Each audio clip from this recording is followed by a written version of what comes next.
अवस्था में उन्होंने चिंता और डर का सामना किया, विशेष रूप से अपने साथियों से अलगाव का अनुभव करते हुए। इस दौर में यह स्थिति उनकी मानसिकता पर गहरा प्रभाव डाल रही थी। उनकी कुछ आदतें, जैसे कि धूम्रपान और शराब पीना, उन्हें और अधिक मानसिक परेशानियों में घसीट रही थीं। वह इन आदतों को छिपाने की कोशिश कर रहे थे, लेकिन यह उनके आत्मसम्मान को और कमजोर करती जा रही थीं। जिंदगी में आत्महत्या के विचारों का सामना करते हुए वह अपने जीवन में बदलाव लाने की कोशिश कर रहे थे। यह निरंतर संघर्ष उनकी भावनाओं को और भी जटिलता में डालता जा रहा था। उन्होंने अपनी कहानी साझा की कि कैसे नशे की लत ने उनकी जिंदगी को बुरी तरह प्रभावित किया और उन्हें कई कठिनाइयों का सामना करना पड़ा। यह एक ऐसा अनुभव था जो उन्हें कमजोरी का एहसास कराता था।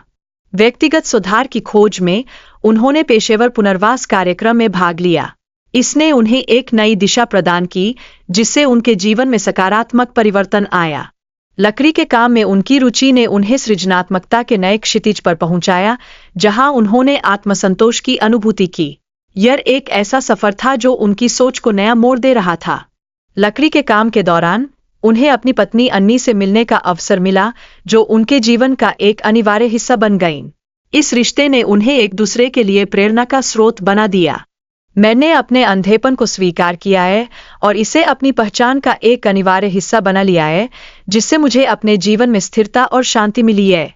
यह एक जटिल लेकिन सार्थक अनुभव था। दृष्टि खोने के बाद वास्तव में मेरी दृष्टि का एक नया पहलू सामने आया, जिससे मुझे गहरे स्तर पर सोचने का अवसर मिला। यह मेरे व्यक्तिगत विकास का एक महत्वपूर्ण चरण था, जिस पर मैंने गर्व किया।